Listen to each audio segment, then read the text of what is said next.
Hello है अस्सलाम वालेकुम students, welcome to my channel Mohammad Zain academy. Dear students, आज का lecture BSc botany first semester से है। लेक्चर को शुरू करने से पहले आपको बताता चलूँ, अगर आप हमारे चैनल पे नए हैं तो चैनल को सब्सक्राइब कीजिए और बेल आइकन को भी दबाइए ताकि हमारे आने वाले जो नए वीडियोज़ हैं वो भी आप तक पहुँच जाए। तो आज का लेक्चर देखते हैं इसको। एक बहुत इंपॉर्टेंट लेक्चर है बीएससी बॉटनी फर्स्ट सेमेस्टर से। लेक्चर का नाम है classification of viruses on the basis of genome. आपको पता है वायरसेस को मुख्तलिफ कैटेगरीज में डिवाइड करते हैं, क्लासीफाई करते हैं। एक हिस्सा पे हम क्या करते हैं, वायरसेस को क्लासीफाई करते हैं on the basis of host पे। दूसरा, हम वायरसेस को क्लासीफाई करते हैं on the basis of structure पे। लेकिन आज का जो टॉपिक है ये है classification of viruses on the basis of genome. कि कोई भी वायरस है उसके अंदर जो जीनोम है वो डीएनए है या आरएनए है, या तो फिर डीएनए डबल स्ट्रैंड है या तो फिर आरएनए डबल स्ट्रैंड है या सिंगल स्ट्रैंड है। तो आज का पूरा लेक्चर इस हवाले से है। तो आज का जो टॉपिक है classification of viruses on the basis of genome. Dear students, आपको बताता चलूँ, इस लेक्चर को, इस टॉपिक को हम किसी और नाम से भी पुकार सकते हैं, पढ़ सकते हैं, नोट कर सकते हैं। Classification of viruses on the basis of genome, इसको हम बेल्टीमोर क्लासिफिकेशन भी कहते हैं, क्योंकि ये जो जीनोम के बेस पे क्लासिफिकेशन किया वो एक वायरोलॉजिस्ट था, नोबेल प्राइज्ड वायरोलॉजिस्ट था। उसने वायरसेस को सबसे पहले जीनोम के बेस पे 7 कैटेगरीज में डिवाइड किया। उस साइंटिस्ट का नाम था डेविड बेल्टीमोर। 1971 में उसने वायरसेस को on the basis of genome पे क्लासीफाई किया था। इसलिए इस टॉपिक का दूसरा नाम है बेल्टीमोर क्लासिफिकेशन ऑफ वायरसेस। अब देख ले, डेविड बेल्टीमोर ने क्या किया, वायरसेस को क्लासीफाई किया on the basis of genome पे। बुनियादी तौर पर उसने 3 ग्रुप्स बनाए। इसमें एक ग्रुप था आपके पास डीएनए वायरसेस, दूसरा ग्रुप था आरएनए वायरसेस और तीसरा ग्रुप था रिवर्स ट्रांसक्राइबिंग वायरसेस। लेकिन जब उनके सब ग्रुप्स को मिला लेंगे तो हमारे पास 7 ग्रुप्स बनते हैं classification of viruses on the basis of genome में या बेल्टीमोर क्लासिफिकेशन में। अब सवाल पैदा होता है, बेल्टीमोर क्लासिफिकेशन कौन सा क्लासिफिकेशन है? ये वो क्लासिफिकेशन है, इसमें वो वायरसेस को on the basis of genome पे डिवाइड करते हैं। लेकिन अब ये चीज़ भी देखते हैं कि ये वायरस किस तरह ट्रांसक्रिप्शन करता है और किस तरह ट्रांसलेशन करता है। यानी डीएनए से मैसेंजर आरएनए का बनना या तो फिर आरएनए से मैसेंजर आरएनए का बनना, डायरेक्ट बनता है, इनडायरेक्ट बनता है, क्या प्रोसेस है, मतलब ट्रांसक्रिप्शन किस तरह होता है और ट्रांसलेशन कैसे होता है, इस बुनियाद पे साइंटिस्ट ने डिवाइड किया था। अब देख लेते हैं। The Baltimore classification is a scheme of classifying of viruses on the basis of based on the type of genome and its replication strategy. के वायरसेस कैसे रेप्लिकेट करते हैं, किस तरह मैसेंजर आरएनए बनाते हैं और साथ में कैसे प्रोटीन बना लेते हैं। अब लेक्चर को स्टार्ट करने से पहले यहाँ पे इस डायग्राम को हम देखते हैं। बेल्टीमोर ने 7 ग्रुप्स बनाए वायरसेस के। अब देखते हैं, जो सबसे पहला ग्रुप था, ग्रुप फर्स्ट, इसमें उसने डीएनए वायरसेस को रखा, लेकिन उन डीएनए वायरसेस को रखा जिनमें डीएनए डबल स्ट्रैंड होता है।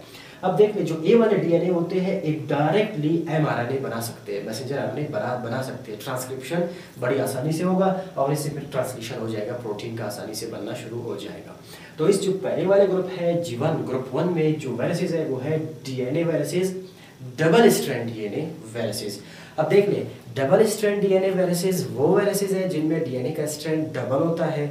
और साथ साथ यहाँ पे जो सबसे अहम चीज़ है वो अपने एग्जाम्पल्स ध्यान में रखना है कि डबल स्ट्रैंड में कौन से है, सिंगल में कौन से है, डबल स्ट्रैंड आरएनए में कौन से है, सिंगल स्ट्रैंड आरएनए में कौन से है, रिवर्स ट्रांसक्राइबिंग वायरसेस में कौन कौन से एग्जाम्पल्स है। समझने के साथ साथ एग्जाम्पल्स को ध्यान में रखना जरूरी है। जो फर्स्ट ग्रुप है वो है double strand DNA viruses. Double strand DNA viruses में आपके पास जो बेस्ट एग्जाम्पल है वो है herpes वायरस।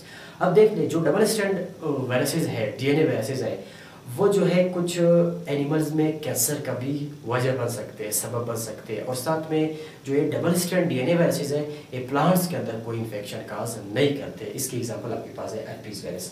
अब देख लेते हैं, DNA viruses are those viruses which are having DNA as a genome. Double strand DNA viruses, इसको हम कहते हैं डीएस डीएनए वायरसेस, यानी double strand DNA viruses having double strand of DNA which synthesize messenger RNA, some causes cancer, no infection in plants। Example आपके पास है herpes virus. इसके बाद हम आते हैं सिंगल स्ट्रैंड डीएनए वायरस पे। अब देख ले, ट्रांसक्रिप्शन के लिए, मैसेंजर आरएनए बनने के लिए डीएनए डबल स्ट्रैंड का होना जरूरी है। अगर हमारे पास डीएनए सिंगल स्ट्रैंड है, इससे तो मैसेंजर आरएनए नहीं बन सकता। इसलिए जो सिंगल स्ट्रैंड डीएनए वायरसेस है, सबसे पहले वो डबल स्ट्रैंड डीएनए बना देते हैं, फिर इससे मैसेंजर आरएनए बन जाएगा। तो ए वाले वायरसेस जिनमें डीएनए सिंगल स्ट्रैंड होता है, इसको हम कहते हैं single strand DNA viruses, ssDNA viruses. If single strand DNA become double strand in host cell, synthesize messenger RNA, फिर इससे मैसेंजर आरएनए बन जाएगा। इसमें हमारे पास जो एग्जांपल है वो है पार्वोवायरसेस। डबल स्ट्रैंड डीएनए में herpes वायरस था, सिंगल स्ट्रैंड डीएनए में पार्वोवायरसेस है। इसके बाद हम आते हैं डबल स्ट्रैंड आरएनए वायरसेस। वो वायरसेस है जिसमें आरएनए डबल स्ट्रैंड होता है। यहाँ पे कंफ्यूजन वाला पॉइंट है, लेकिन इतना कंफ्यूज होने की इसमें जरूरत नहीं है। हम कहते हैं कि डीएनए और आरएनए में फ़र्क देखते हैं। हम कहते हैं डीएनए डबल स्ट्रैंड है, आरएनए सिंगल स्ट्रैंड है। लेकिन याद रखिए, इस फ़र्क के अलावा बहुत सॉलिड फ़र्क भी है। मिसाल के तौर पर वहाँ पे आरएनए में यूरासिल होते हैं, जबकि डीएनए में नहीं होता। फिर उसमें शुगर का भी फ़र्क होता है, नाइट्रोजनस बेसिस का भी फ़र्क होता है। एक सिंपल सा फ़र्क है स्ट्रैंड का, लेकिन यहाँ पे आरएनए डबल स्ट्रैंड हो सकता है, लेकिन दोनों स्ट्रैंड में यूरासिल होता है, डीएनए की तरह की कंपोजिशन नहीं होती, और शुगर का भी फ़र्क होता है। लेकिन सिर्फ डबल स्ट्रैंड है, आरएनए है। अब देख ले, ए वाले viruses double strand RNA viruses, ये भी डायरेक्टली मैसेंजर आरएनए बना सकते हैं, जिससे प्रोटीन बन जाएगा। इसके एग्जाम्पल में आपके पास है रियो वायरसेस। अब देख लेते हैं RNA viruses having RNA as a genome. इसमें 3 ग्रुप्स हैं। जो सबसे पहला ग्रुप है double strand RNA viruses. Double strand RNA viruses, अब देख लेते हैं इसको। Having double strand RNA and synthesize messenger RNA, बड़ी आसानी से मैसेंजर आरएनए बना लेता है और उससे प्रोटीन बन जाएगा। इसका एग्जांपल ध्यान में रखना है ribo viruses. Double strand DNA में herpes viruses, single strand DNA में आपके पास था पार्वो वायरसेस, और डबल स्ट्रैंड आरएनए में आपके पास है रियो वायरसेस। अब देख लेते हैं जो सिंगल स्ट्रैंड आरएनए वायरसेस है, इसमें 2 टाइप्स है, बस आपने इसको समझना है। एक आपके पास RNA positive, RNA negative. RNA single strand RNA positive sense जो होता है वो क्या है, वो डायरेक्टली मैसेंजर आरएनए बना सकता है।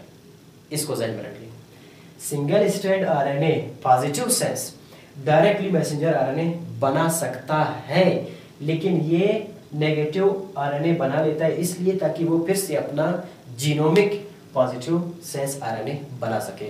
इसको इतना समझे कि आपके पास जो पॉजिटिव सेंस आरएनए होता है ये डायरेक्टली मैसेंजर आरएनए बना सकता है। अब देख लेते हैं इसके एग्जांपल में आपके पास कोरोना वायरस है, डेंगू वायरस है, और आपके पास है हेपेटाइटिस सी वायरस। अब देख लेते हैं positive sense single strand RNA viruses. Having single strand RNA viruses, having single strand RNA, their RNA function as messenger RNA and make protein। इसकी RNA डायरेक्ट प्रोटीन बना सकता है, मैसेंजर RNA बना सकता है। एग्जांपल आपके पास है कोरोना वायरसेस, डेंगू वायरसेस और हेपेटाइटिस सी वायरस। अब देख लेते हैं negative sense RNA virus. Negative sense RNA viruses वो वायरसेस है जिसमें सिंगल स्ट्रैंड आरएनए होता है लेकिन नेगेटिव सेंस होता है। क्या मतलब, एक डायरेक्ट मैसेंजर आरएनए नहीं बना सकता। ये क्या करता है, पहले नेगेटिव सेंस से पॉजिटिव सेंस बनाएगा, फिर मैसेंजर आरएनए बन जाएगा। तो ये डायरेक्टली मैसेंजर आरएनए नहीं बना सकता, इसलिए इसको कहते हैं नेगेटिव सेंस आरएनए। ए भी सिंगल स्ट्रैंड है, पॉजिटिव भी सिंगल स्ट्रैंड था। अब देख लेते हैं negative sense RNA viruses having single strand RNA prepare messenger RNA. ये मैसेंजर आरएनए बना लेगा, फिर से प्रोटीन बन जाएगा। इसके एग्जांपल आपके पास है रैप्डो वायरसेस और पैरामेक्सो वायरसेस। अब जो तीसरा कैटेगरी है उसमें फर्दर 2 टाइप्स है, उसमें आपके पास है रिवर्स ट्रांसक्राइबिंग वायरसेस। इस पॉइंट को समझिए। एक टर्म हम पढ़ते हैं कि डीएनए से आरएनए का बनना। डीएनए से आरएनए का बनना, ये वाला प्रोसेस कहलाता है ट्रांसक्रिप्शन।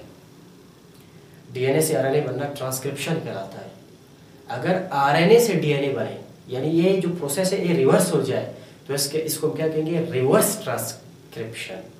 ट्रांसक्रिप्शन का मतलब था डीएनए से आरएनए बनना, लेकिन आरएनए से डीएनए का बनना क्या कहलाता है, रिवर्स ट्रांसक्रिप्शन। इसके लिए एक स्पेशल किस्म की एंजाइम की जरूरत होती है, उस एंजाइम का नाम है रिवर्स ट्रांसक्रिप्टेज एंजाइम। तो जिस वायरस के अंदर रिवर्स ट्रांसक्रिप्टेज एंजाइम बनेगा, मौजूद होगा, वो क्या करेगा, ट्रांसक्रिप्शन की प्रोसेस को उल्टा करेगा, यानी आरएनए से डीएनए बना लेगा। तो आरएनए से डीएनए का बनना रिवर्स ट्रांसक्रिप्शन कहलाता है। इसके लिए जो एंजाइम जरूरत है वो है रिवर्स ट्रांसक्रिप्टेज। और जिन वायरसेस में ए एंजाइम होता है, ए प्रोसेस होता है, उन वायरसेस को हम क्या कहेंगे, रिवर्स ट्रांसक्राइबिंग वायरसेस। इसमें आपके पास 2 स्टेप्स है। जो फर्स्ट स्टेप है वो single strand RNA reverse transcriptase, RNA reverse transcriptase, वो भी आपके पास सिंगल स्ट्रैंड आरएनए होता है। अब देखते हैं इसमें इस पॉइंट को समझिए। अब देखते हैं आरएनए सिंगल स्ट्रैंड है, इससे मैसेंजर आरएनए नहीं बन सकता। तो मैसेंजर आरएनए बनने के लिए डबल स्ट्रैंड का होना जरूरी है, और इस वायरस के अंदर रिवर्स ट्रांसक्रिप्टेज एंजाइम मौजूद है। वो क्या करता है, इस सिंगल स्ट्रैंड आरएनए से डबल स्ट्रैंड डीएनए बना लेगा। अब देख ले, प्रोसेस उल्टा है, आरएनए से डीएनए बन रहा है, तो ट्रांसक्रिप्शन नहीं हो रहा है बल्कि रिवर्स ट्रांसक्रिप्शन हो रहा है। तो आरएनए से डीएनए बनेगा ताकि आगे आपके पास मैसेंजर आरएनए बने और प्रोटीन बन जाए। तो इस वजह से इसको हम क्या कहेंगे, रिवर्स ट्रांसक्राइबिंग वायरसेस, क्योंकि इसके पास सिंगल स्ट्रैंड आरएनए है, इससे वो क्या बनाएगा, डीएनए बनाएगा डबल स्ट्रैंड। तो ट्रांसक्रिप्शन है इसका उलट हो जाएगा, डीएनए से आरएनए नहीं बन रहा है बल्कि आरएनए से डीएनए बन रहा है। इसलिए इस वायरसेस को हम कहते हैं रिवर्स ट्रांसक्राइबिंग वायरसेस। लेकिन ये कौन सा वायरस है, सिंगल स्ट्रैंड आरएनए वायरसेस है। अब देख लेते हैं single strand RNA with DNA intermediate. अब देख लेते हैं इंटरमीडिएट डीएनए बना लेगा ना, ताकि उसका फिर से अपना जीनोमिक आरएनए है वो सिंगल स्ट्रैंड बन जाए और साथ में मैसेंजर आरएनए भी बन जाए। अब देख लेते हैं आरएनए फॉर्म डीएनए, और एंजाइम जो जरूरत होता है वो है रिवर्स ट्रांसक्रिप्टेज। इसमें आपके पास रिट्रोवायरसेस है, वो वायरसेस है जो रिवर्स ट्रांसक्रिप्शन कर लेते हैं, यानी एचआईवी वायरस जो कि एड्स का खास बन सकता है। दूसरा आपके पास है डबल स्ट्रैंड डीएनए वायरसेस। अब देख लेते हैं डबल स्ट्रैंड डीएनए वायरस से मैसेंजर आरएनए तो बनेगा और उससे प्रोटीन बन जाएगा, लेकिन इस आरएनए ने फिर से डीएनए में कन्वर्ट होना है ताकि जीनोम वाला जो डीएनए है वो बरकरार रहे। इसलिए इस आरएनए से फिर से डीएनए बनेगा, फिर से रिवर्स ट्रांसक्रिप्शन का प्रोसेस हो जाएगा। इसलिए हम इसको कहते हैं double strand DNA reverse transcriptase viruses. अब देख लेते हैं double strand DNA virus with intermediate RNA. अब देखते हैं having DNA form RNA used for reverse transcription. अब इसमें आपके पास जो एग्जांपल है वो है हेपेटाइटिस बी, जीनोम या अल्टीमेट मोड क्लासिफिकेशन। इसमें आप देख लेते हैं जो इंपॉर्टेंट चीज़ है वो है एग्जांपल्स है। सबसे पहला जो ग्रुप था वो है double strand DNA viruses. Double strand DNA viruses में आपके पास एग्जांपल था हर्पीज वायरस। उसके बाद अब है आपके पास single strand DNA virus. Single strand DNA viruses में आपके पास है पार्वो वायरसेस। फिर डबल स्ट्रैंड आरएनए वायरस, इसमें आपके पास एग्जांपल था रियो वायरसेस। इसके बाद आपके पास था पॉजिटिव सेंस आरएनए वायरसेस। इसमें आपके पास एग्जांपल्स थे कोरोना वायरस, डेंगू वायरस और हेपेटाइटिस सी वायरस। और इसके बाद था नेगेटिव वायरसेस में, नेगेटिव सेंस आरएनए वायरसेस में आपके पास था एग्जांपल रेप्टो वायरसेस और पैरामेक्सो वायरसेस। इसके बाद रिवर्स ट्रांसक्राइबिंग वायरसेस में जो आपके पास आरएनए वायरसेस था, इसमें एग्जांपल था एचआईवी, और DNA double strand reverse transcribing viruses में आपके पास एग्जांपल है हेपेटाइटिस सी। सबसे इंपॉर्टेंट चीज़ एग्जांपल्स है, फिर से मैं आपके लिए अंडरलाइन करता हूँ। डबल स्ट्रैंड डीएनए में आपके पास एग्जांपल है हर्पीज वायरसेस, और सिंगल स्ट्रैंड डीएनए वायरसेस में आपके पास एग्जांपल है पार्वो वायरसेस, और डबल स्ट्रैंड आरएनए वायरसेस में आपके पास एग्जांपल है रिवो वायरसेस, और आपके पास positive sense single strand RNA viruses में आपके पास है कोरोना वायरस, डेंगू वायरस और हेपेटाइटिस सी वायरस। और नेगेटिव सेंस आरएनए वायरसेस में आपके पास है रेप्टो वायरसेस और पैरामेक्सो वायरसेस। और इसके बाद single strand RNA reverse transcriptase में आपके पास है रिट्रो वायरसेस यानी HIV, human immuno deficiency virus. और इसके बाद double strand DNA reverse transcribing viruses में आपके पास है हेपेटाइटिस बी वायरस एग्जांपल्स। तो आपने इन एग्जांपल्स को ध्यान में रख लेना है।